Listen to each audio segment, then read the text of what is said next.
Assalamu alaikum. Today I wanted to expound a hadith narrated by Umar ibn al-Khattab. كافها يا عين صاد ذكر رحمة ربك عبده زكريا. Umar ibn al-Khattab reported that the Prophet ﷺ said, "Verily, the reward of deeds depends on the intentions, and each person will be rewarded according to what he intended. So he whose migration is for the sake of Allah and His Messenger, then his migration is for the sake of Allah and His Messenger. And he whose migration is to achieve some worldly gain or to take some woman in marriage, then his migration is for that which he migrated for." This is a greatly significant hadith, and some of the scholars have considered it to be 1/3 of Islam. The believer will be rewarded according to his intention and the level of its righteousness.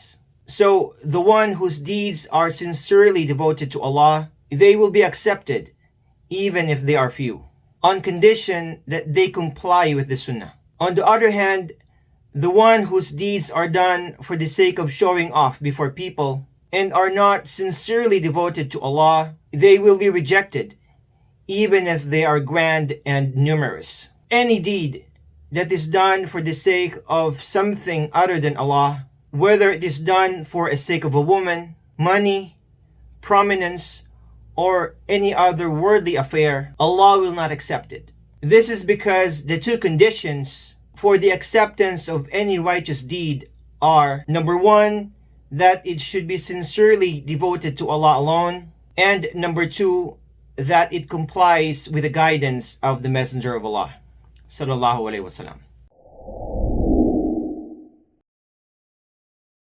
The benefits that we can get from this hadith are, number one, it urges sincerity, for Allah does not accept any deed unless it is done sincerely for His sake. Number two, in the case of deeds meant to win Allah's pleasure, a person will not be rewarded for doing such deeds if he observes them as part of his routine, though the deed itself is a valid one, unless he seeks thereby to win Allah's pleasure. So there has to be that intention in the heart to seek the pleasure of Allah for doing such an act. Number three, it points out the merit of emigration for the sake of Allah and His Messenger, and that it is a good deed because it is done for Allah's sake. Number four, a deed without intention is useless and entails no question of validity or recompense. Number five, a person who is sincere in what he does will secure his objective,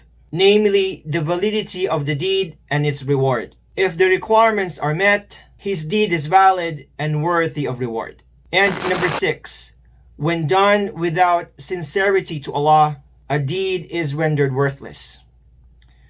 Wallahu a'lam, and Allah knows best. Assalamu alaikum. If you're new here, my name is Omar Abdullah, content creator and a student of knowledge. My goal is to share authentic Islamic knowledge in a bite-sized, digestible chunks. If you're loving this content, please give it a thumbs up and consider subscribing if you're new here.